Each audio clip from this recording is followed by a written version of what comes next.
إن الحمد لله نحمده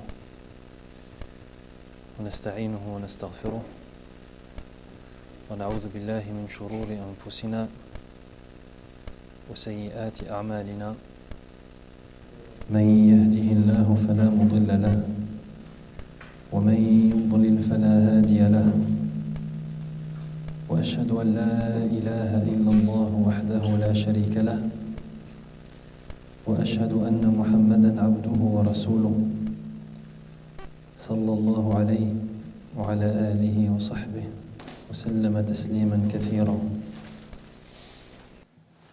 فقال الإمام ابن القيم رحمه الله: وليست حاجة الأرواح قط إلى شيء أعظم منها إلى معرفة باريها وفاطرها ومحبته وذكره والابتهاج به وطلب الوسيلة إليه والزلفى عنده، ولا سبيل إلى هذا بمعرفة أوصافه وأسمائه، فكلما كان العبد بها أعلم كان بالله أعرف ولا أطلب ولا إليه أقرب، فكلما كان العبد بها أعلم كان بالله أعرف وله أطلب وإليه أقرب، وكلما كان لها أنكر كان بالله أجهل وإليه أكره ومنه أبعد، والله ينزل العبد من نفسه حيث ينزله العبد من نفسه. L'imam Ibn al-Qayyim rahimahullah dit: pour les âmes, aucun besoin n'égalera celui de connaître leur créateur. Donc il dit que le plus grand besoin pour la personne, c'est de connaître Allah,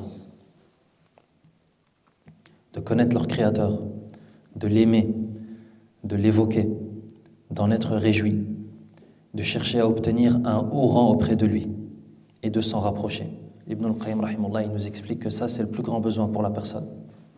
C'est notre plus grand besoin, nous, en tant qu'êtres humains. C'est de connaître Allah, de l'aimer, de l'évoquer, de chercher à être proche de lui. C'est ça le plus grand besoin.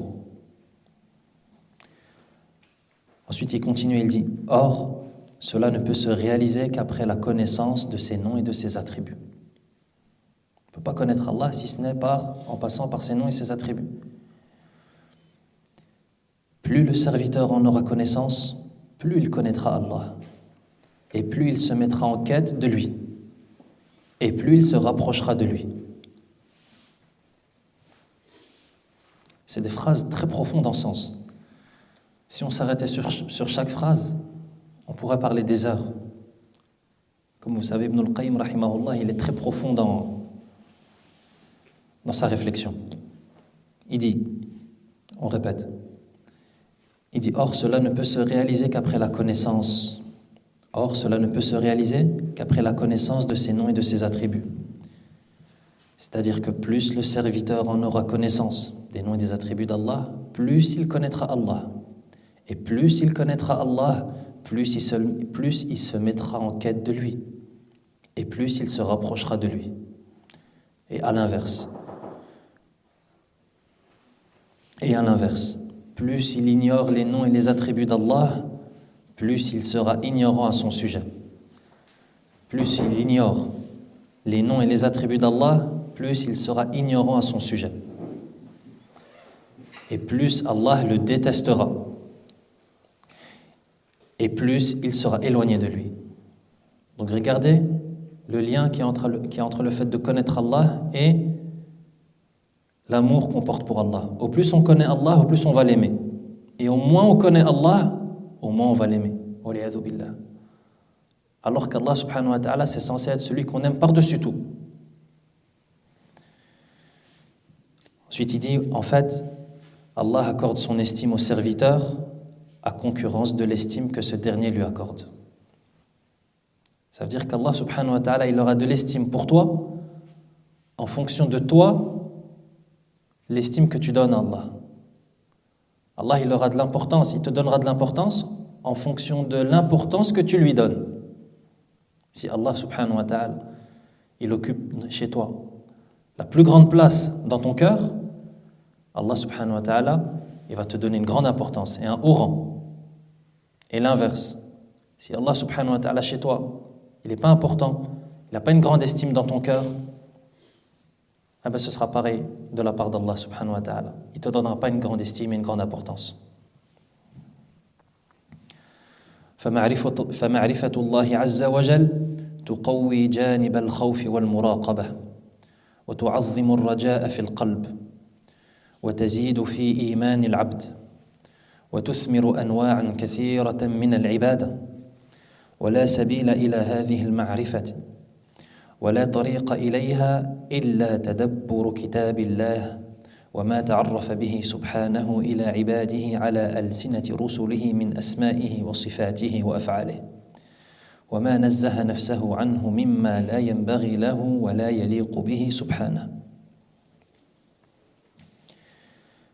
وتدبر آيامه وأفعاله في أوليائه وأعدائه التي قصها على عباده وأشهدهم إياها ليستدلوا بها على أنه إلههم الحق المبين الذي لا تنبغي العبادة إلا له ويستدلوا بها على أنه على كل شيء قدير وأنه بكل شيء عليم وأنه شديد العقاب وأنه غفور رحيم وأنه العزيز الحكيم وأنه الفعال لما يريد وأنه الذي وسع كل شيء رحمة وعلما وأن أفعاله كلها دائرة بين الحكمة والرحمة والعدل والمصلحة لا يخرج شيء منها عن ذلك وهذه الثمرة لا سبيل إلى تحصيلها إلا بتدبر كلامه والنظر في آثار أفعاله.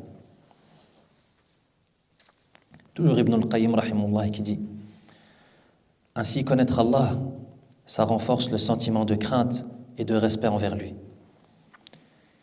Et cela décuple, ça augmente l'espoir qu'éprouve le cœur et ça accroît la foi. On a dit que l'espoir, c'est un des actes d'adoration les plus importants, qui est lié au cœur, l'espoir. Et qu'on doit mettre nos espoirs en Allah subhanahu wa ta'ala. Mais pour qu'on puisse mettre nos espoirs en Allah, il faut le connaître. On ne peut pas mettre nos espoirs en quelqu'un qu'on ne connaît pas. Est-ce que tu as déjà fait confiance à quelqu'un que tu ne connais pas? Au premier venu dans la rue, que tu croises dans la rue? Là, tu es obligé de le connaître. Tu as vécu avec lui, tu le connais, tu sais que tu peux lui faire confiance, etc. Avec Allah subhanahu wa ta'ala, c'est encore plus vrai. On ne pourra l'adorer, on ne pourra mettre nos espoirs en lui que si on le connaît. Et au plus on le connaît, au plus on mettra nos espoirs en lui. Il dit cela renforce le sentiment de crainte et de respect envers lui. Et cela décuple, cela augmente l'espoir qu'éprouve le cœur et ça accroît la foi, ça augmente la foi. Et de nombreuses formes d'adoration sont alors engendrées. Et cette connaissance d'Allah, elle ne peut avoir lieu qu'en empruntant le chemin de la méditation du Coran, du livre d'Allah. On ne peut connaître Allah qu'en méditant le Coran. Et en méditant également les informations qu'il nous a données sur lui-même. C'est où qu'Allah subhanahu wa ta'ala s'est décrit et qu'il nous a dit qu'il avait tel nom et qu'il s'est décrit avec tel attribut. C'est dans le Coran et dans la sunna du prophète sallallahu alayhi wa sallam. Donc il est fondamental de méditer sur ces choses. Et des informations qu'il nous a données sur lui-même par le biais de ses prophètes. C'est les prophètes alayhimus salam qui nous ont informés de cela. Comment est-ce qu'on sait que par exemple un des noms d'Allah c'est Ar-Rahman, que un des noms d'Allah c'est Ar-Rahim, que un des noms d'Allah c'est Allah? D'où on sait ça? C'est les prophètes alayhimus salam qui nous l'ont enseigné. Donc méditer les informations qui nous sont parvenues des prophètes, ça va nous permettre de connaître Allah subhanahu wa ta'ala.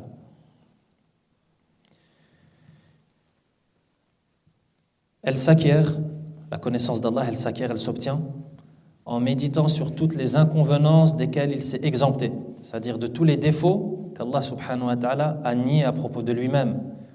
Allah azza wa jal a nié à propos de lui des défauts dans le Coran. Il a dit qu'il était exempté de tels défauts, etc.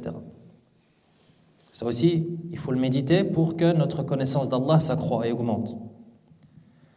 Sur le sort qu'il a réservé à ses alliés, les alliés, ceux qu'Allah aime, quel est le sort qu'il leur a réservé? Quelle est la récompense qu'il leur a accordée? Comment est-ce qu'il les traite? Ça aussi, c'est important à comprendre. De la même manière, ses ennemis. Comment est-ce qu'Allah subhanahu wa ta'ala traite ses ennemis? Quel sort il leur a réservé? Comme il le rapporte à ses serviteurs, qu'il prend ainsi à témoin afin qu'ils en déduisent qu'il est bien celui qu'ils doivent adorer. La vérité claire, qu'il ne convient d'adorer que lui, et qu'il est omnipotent. Omnipotent, c'est-à-dire celui qui est capable de toutes choses, qu'il est omniscient, celui qui sait toutes choses, que son châtiment est douloureux, qu'il est indulgent et miséricordieux, qu'il est puissant, qu'il est sage, qu'il fait absolument ce qu'il veut et qu'il englobe tout de sa miséricorde et de sa science. Ils en déduisent également, c'est-à-dire ses serviteurs, ils en déduisent également que tout ce qu'Allah fait, ce n'est que sagesse, miséricorde, justice ou utilité. Tout ce qu'Allah subhanahu wa ta'ala fait. Ça veut dire tout ce qui se passe dans l'univers, étant donné que tout ce qui se passe dans l'univers ne peut se produire et se réaliser que par la permission d'Allah subhanahu wa ta'ala. L'univers, c'est le royaume d'Allah. Et rien ne peut se passer dans son royaume si ce n'est par sa permission. Et bien, tout ce qui se passe dans l'univers, c'est soit fait avec sagesse, miséricorde, justice ou utilité. Ça veut dire qu'il n'y a pas d'injustice de la part d'Allah subhanahu wa ta'ala. Et il n'y a pas quelque chose qui se produit sans aucune sagesse derrière. Rien que ça. Si on méditait sur ça, on se perdrait dans nos pensées. Et notre amour pour Allah, il augmenterait considérablement. Que tout ce qu'Allah subhanahu wa ta'ala fait, il y a une sagesse dedans. Et quand on dit tout, c'est tout sans exception. Même les choses les plus insignifiantes pour toi. Une feuille qui tombe d'un arbre, par exemple. C'est insignifiant, Yanni. On ne calcule pas ce genre de choses. Il y a une sagesse derrière. Et Allah subhanahu wa ta'ala sait pourquoi est-ce qu'il a fait tomber cette feuille de tel arbre, à tel moment, à tel endroit. Il y a une sagesse, mais que nous, on ne peut pas percevoir. Il y a une sagesse. Et tu peux aller encore plus bas, tu peux aller dans l'infiniment petit. Quand tu rentres dans le monde, et tu analyses le monde des atomes, des molécules, des virus, des bactéries, et tu descends dans l'infiniment petit. Dans chaque mouvement qu'il y a dans ce monde infiniment petit, ce monde il est en mouvement aussi. Les atomes ça bouge, les molécules ça bouge aussi. Les virus et les bactéries ça vit, ça mange, ça se reproduit. Chaque mouvement, aussi petit soit-il, il y a une sagesse d'Allah subhanahu wa ta'ala derrière tout ça. Et après tu montes dans l'infiniment grand. Là aussi il y a une sagesse. Rien que si on méditait sur ça, on pourrait y méditer toute notre vie. Il dit donc que tout ce que fait Allah, ce n'est fait que par sagesse, miséricorde, justice ou utilité. Et il ne peut en être autrement. Ce résultat ne peut être obtenu que par la méditation de sa parole, son Coran, et par l'observation des effets, qu'ont ses actes.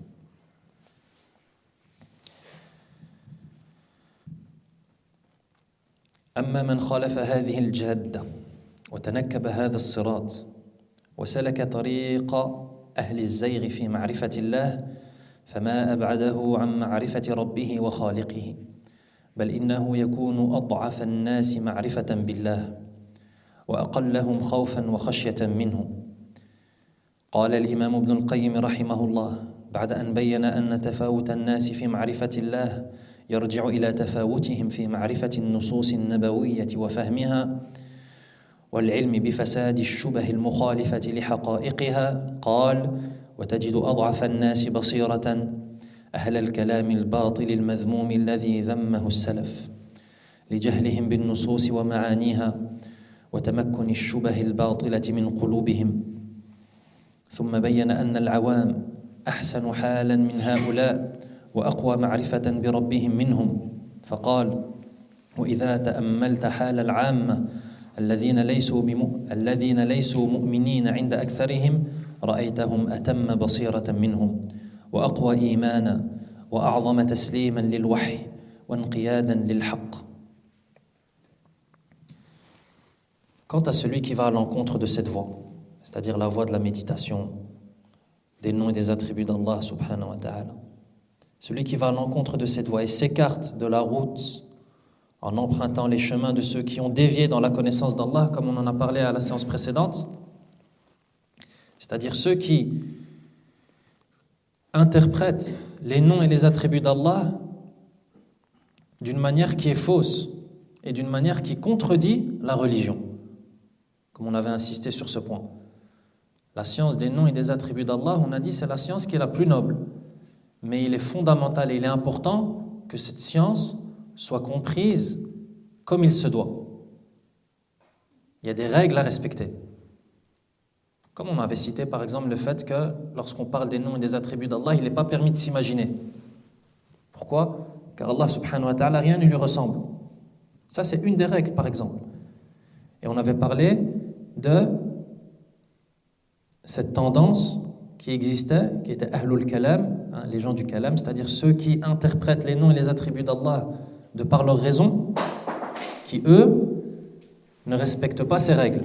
Et donc, ça a pour conséquence des croyances qui sont erronées. Il dit que celui qui s'écarte de cette route en empruntant le chemin de ceux qui ont dévié dans la connaissance d'Allah, comme il est loin de connaître son Seigneur et son Créateur. D'où l'importance de respecter les règles lorsqu'on cherche à connaître qui est Allah. Il y a des règles à respecter. De la même manière que lorsque tu veux prier, tu ne pries pas comme tu veux. Il y a des règles à respecter. Il y a des conditions à respecter pour la prière. Il y a des choses à dire dans la prière. Il y a des choses à ne pas dire dans la prière. Connaître Allah, c'est comme ça aussi. Il y a des choses, il y a des règles à respecter qui ont été expliquées dans le Coran et dans la Sunna. On ne s'imagine pas Allah subhanahu wa ta'ala comme on veut. Il y a des règles, il y a des codes, etc. Il dit ceux qui ne respectent pas ces règles, ils sont très très loin de connaître Allah et leur Créateur. Il est même celui qui le connaît et le craint le moins. Regarde, c'est l'effet inverse qui s'est passé. Il a voulu connaître Allah, mais il n'a pas respecté la bonne compréhension que nous a enseigné le prophète sallallahu alayhi wa sallam. Et qu'est-ce qui s'est passé ? Lui, il pensait connaître Allah, mais au final, il s'est retrouvé être la personne la plus ignorante d'Allah et qu'il connaît le moins. Ibn al-Qayyim rahimahullah a montré que la différence de degré de connaissance d'Allah qu'il y a entre les gens découle de la différence de degré de connaissance et de compréhension des textes prophétiques, ainsi que de la connaissance de la nullité des faux arguments contraires aux réalités de ces textes. Donc la connaissance d'Allah, elle va dépendre de notre bonne compréhension de la religion, particulièrement de la science des noms et des attributs. Il dit donc, Ibn al-Qayyim rahimahullah, tu remarqueras que ceux qui ont le moins de clairvoyance sont les adeptes du kalam, cette discipline justement qui est déviante et qui interprète les noms et les attributs d'Allah faussement et de manière erronée. Il dit, ceux qui ont le moins de clairvoyance sont les gens du kalam, qui fut blâmé par les salafs. Cette discipline a été blâmée, critiquée par les premières générations de musulmans à cause de leur ignorance des textes et de leur signification, et parce que les arguments fallacieux ont accaparé leur cœur, les shubuhat, les ambiguïtés. Ensuite, Ibn al-Qayyim a ensuite démontré que le commun des mortels, le commun des musulmans, le musulman lambda, le musulman normal, sont mieux qu'eux, sont meilleurs qu'eux, et qu'ils connaissent mieux leur Seigneur que ces gens. Il dit, si tu prends en considération l'état du commun des mortels, c'est-à-dire le musulman normal, que la plupart des adeptes du Kalam ne considèrent même pas comme des croyants, tu constateras que leur science est plus complète et que leur foi est plus forte. Ils sont plus enclins à accepter la révélation et à se soumettre à la vérité. Et il a dit vrai, Ibn al-Qayyim rahimahullah. Savez-vous que certains de ces gens, certaines de ces personnes qui ont dévié dans les noms et les attributs d'Allah, certains d'entre eux renient le fait qu'Allah subhanahu wa ta'ala se trouve au-dessus des cieux et de la terre et qu'il soit élevé, azza wa jal. Regardez où est-ce que ça les a menés. Et certains d'entre eux sont des gens qui sont hyper instruits et qui ont passé toute leur vie dans la science, mais avec une méthodologie qui est incorrecte. Et ça les a menés à faire ce genre de folie dans le tawhid des noms et des attributs. c'est que certains d'entre eux renient même le fait qu'Allah se trouve en haut, qu'Allah soit élevé au-dessus des cieux. Et c'est ça qu'il dit Ibn al-Qayyim rahimahullah. Il dit que certaines de ces personnes, que le musulman lambda, le musulman normal, il connaît mieux Allah que ces personnes. Pourquoi? Parce que tu vas chez n'importe quel musulman, quelqu'un qui n'a pas étudié, n'importe quel musulman. Tu lui dis où est-ce qu'il est Allah? Il dit il est en haut. Mais lorsqu'il parle d'Allah, il lève ses yeux vers le ciel. N'est-ce pas? Ces gens, ils te disent non, Allah il n'est pas en haut. On ne peut pas dire qu'Allah il est en haut. Parce que. Comme a dit Ibn al-Qayyim rahimahullah, les shubuhat, elles ont pris le dessus sur le cœur. Elles ont emballé le cœur. Donc il ne peut plus voir. Waliyadhu billah.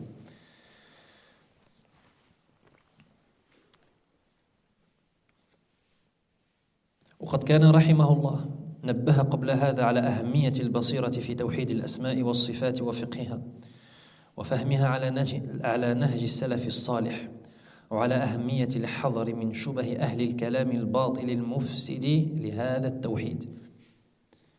Il a également attiré l'attention, Ibn al-Qayyim rahimahullah, sur l'importance d'être clairvoyant au sujet du tawhid, des noms et des attributs, et d'en avoir une compréhension qui est conforme à la voie des prédécesseurs, des premières générations de musulmans, et sur l'importance de prendre garde aux arguments fallacieux, les shubuhat, les ambiguïtés, des adeptes du kalam.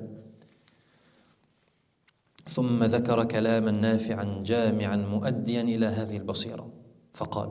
Et ensuite, Ibn al-Qayyim, il tient un propos qui est très utile et très concis et qui conduit à cette connaissance. Il dit وعقد هذا أن يشهد قلبك الرب تبارك وتعالى مستويا على عرشه متكلما بأمره ونهيه بصيرا بحركات العالم علويه وسفليه وأشخاصه وذواته سميعا لأصواتهم رقيبا على ضمائرهم وأسرارهم وأمر الممالك تحت تدبيره نازل من عنده وصاعد إليه وأملاكه بين يديه تنفذ أوامره في أقطار الممالك موصوفا بصفات الكمال منعوتا بنعوت الجلال منزها عن العيوب والنقائص والمثال هو كما وصف نفسه في كتابه وفوق ما يصف به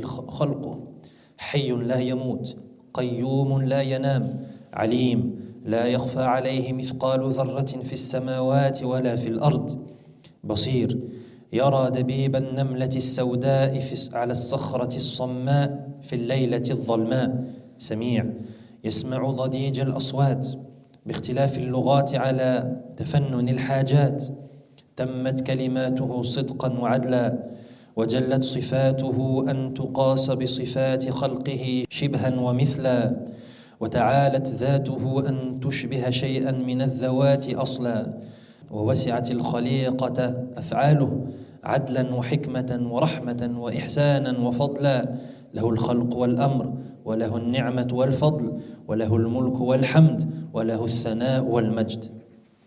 Ibn al-Qayyim rahimahullah dit: tout ceci repose sur le fait d'avoir un cœur qui témoigne de son Seigneur, un Seigneur qui est élevé au-dessus de son trône, qui dicte ses ordres et ses interdictions, qui voit parfaitement les mouvements des créatures dans son univers, l'univers céleste comme l'univers terrestre,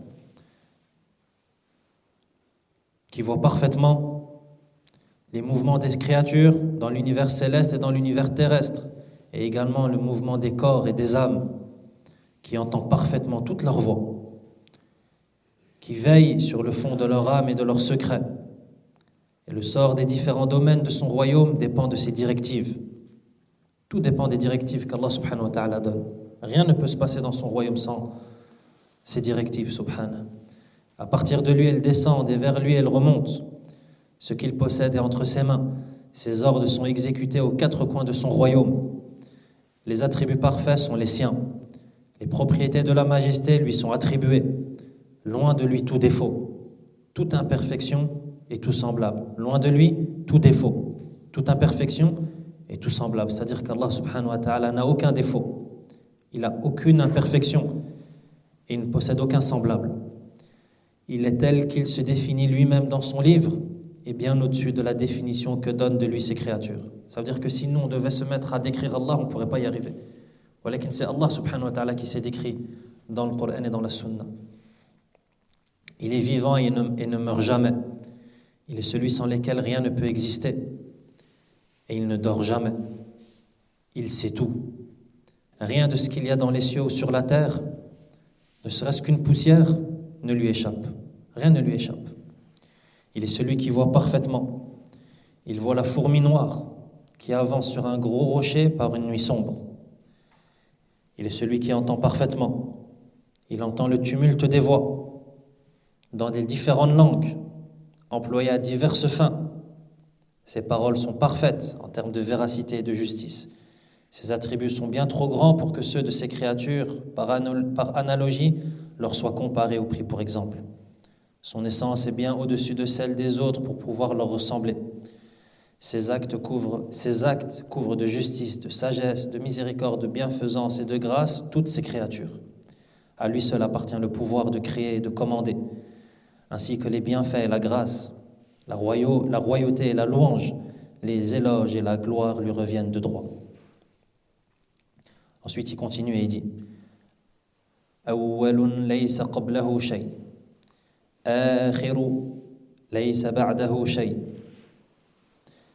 ظاهر ليس فوقه شيء باطن ليس دونه شيء أسماؤه كلها أسماء حمد وثناء وتمجيد ولذلك كانت حسنى وصفاته كلها صفات كمال ونعوته كلها نعوت جلال وأفعاله كلها حكمة ورحمة ومصلحة وعدل كل شيء من مخلوقاته دال عليه ومرشد لمن رآه بعين البصيرة إليه لم يخلق السماوات والأرض وما بينهما باطلا ولا ترك الإنسان سدى عاطلا بل خلق الخلق لقيام توحيده وعبادته وأسبغ عليهم نعمه ليتوسلوا بشكرها إلى زيادة كرامته تعرف إلى عباده بأنواع التعرفات وصرف لهم الآيات ونوع لهم الدلالات ودعاهم إلى محبته من جميع الأبواب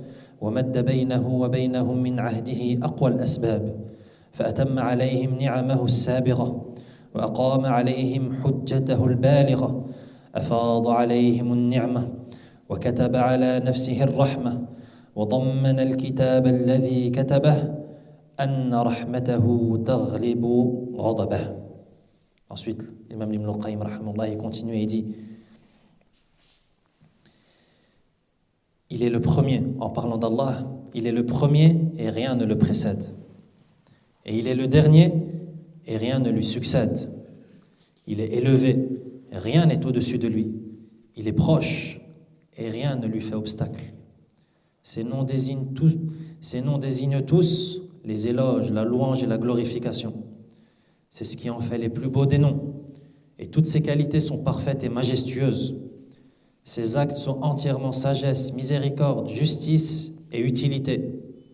Toutes ces créatures sont des preuves qui pointent vers lui, comme ça avait été également mentionné. C'est que toutes les créatures, tout l'univers, sont une preuve de l'existence d'Allah subhanahu wa ta'ala. Toutes les créatures démontrent et prouvent l'existence d'Allah azza wa jalla et démontrent son unicité. C'est pour ça qu'il dit toutes ces créatures sont des preuves qui pointent vers lui.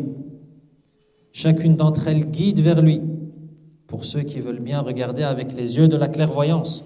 Et on avait donné un exemple pour comprendre cela en disant que lorsque quelqu'un marche sur du sable, les traces qu'il laisse derrière lui prouvent que quelqu'un est passé.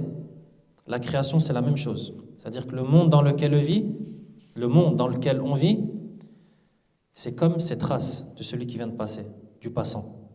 Ce monde dans lequel on vit, c'est la preuve de l'existence du Créateur. De la même manière que les traces que tu vois sur le sable, c'est la preuve que quelqu'un est passé. La création, c'est la preuve du Créateur. S'il y a une création, c'est la preuve qu'il y a un Créateur. C'est comme si, prends une voiture par exemple.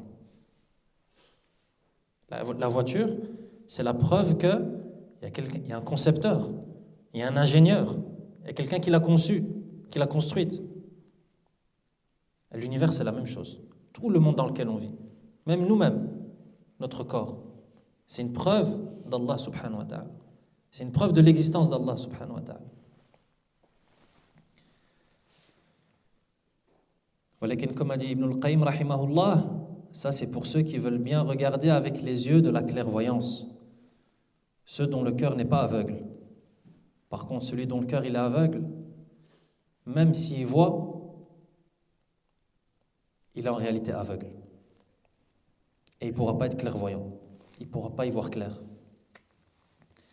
Il n'a pas créé les cieux et la terre en vain. Il n'a pas créé les cieux et la terre en vain. On vient de dire qu'Allah subhanahu wa ta'ala, il possède la sagesse parfaite. Et que même une feuille d'arbre, lorsqu'elle tombe, il y a une sagesse. Que dire alors de la création de l'univers? Allah subhanahu wa ta'ala a créé les cieux, la terre, les planètes, les étoiles, les montagnes, les océans, les êtres humains, les djinns, les anges, l'enfer, le paradis. Allah subhanahu wa ta'ala a créé tout ça pour rien du tout. En vain, sans aucune raison. Est-ce que c'est acceptable ça? Est-ce que c'est logique? C'est comme si je te disais le plus grand bâtiment du monde, énorme, et qui est à la pointe de la technologie. Il possède la meilleure technologie du monde. Et quand tu rentres dans l'ascenseur, tu ne dois même pas appuyer sur le bouton. L'ascenseur, il lit dans tes pensées et t'apporte à l'étage que tu veux. Imagine ce type de bâtiment. Et ce bâtiment, tu le regardes, tu es devant, et celui à côté de toi, il te dit, tu vois ce bâtiment-là? Il a été construit pour rien du tout. Et ça a coûté des milliards de dollars, mais les gens, ils l'ont construit comme ça, pour rien du tout. Tu dis, mais c'est pas possible. Il doit y avoir quelque chose. Ça doit être des bureaux, ça doit être un hôtel, ça doit être je ne sais quoi. Il te dit, non, non, non. Des milliards ont été investis, mais pour rien du tout. Ça veut dire qu'il n'y a personne qui entre et ce bâtiment, il n'a aucune utilité, malgré qu'il soit au top de la technologie. Ça existe ça? Là, que dire alors de l'univers dans lequel on vit? Étant donné que ce bâtiment fait partie de l'univers. Enfin, tous ces cieux, tout ce monde dans lequel on vit, tous ces êtres humains, tous ces animaux, toutes ces forêts, tous ces prophètes qui ont été envoyés, tout ça pour rien du tout. On meurt et après il ne se passe rien du tout. C'est terminé. Là, il n'a pas créé les cieux et la terre en vain, ni livré l'être humain à lui-même sans but. Au contraire, il a créé des êtres afin qu'ils proclament son unicité. C'est ça le but pour lequel on a été créé. C'est pour pratiquer le tawhid, pratiquer l'unicité, adorer Allah subhanahu wa ta'ala seul et sans aucun associé. Il les a comblés afin qu'ils parviennent, en étant reconnaissants, à obtenir plus de générosité encore. Allah subhanahu wa ta'ala, quand il nous donne des bienfaits, pourquoi est-ce qu'il nous donne des bienfaits? Pour qu'on soit reconnaissant et qu'il nous en donne encore plus. Où tu as vu ça? Même la personne la plus généreuse sur terre.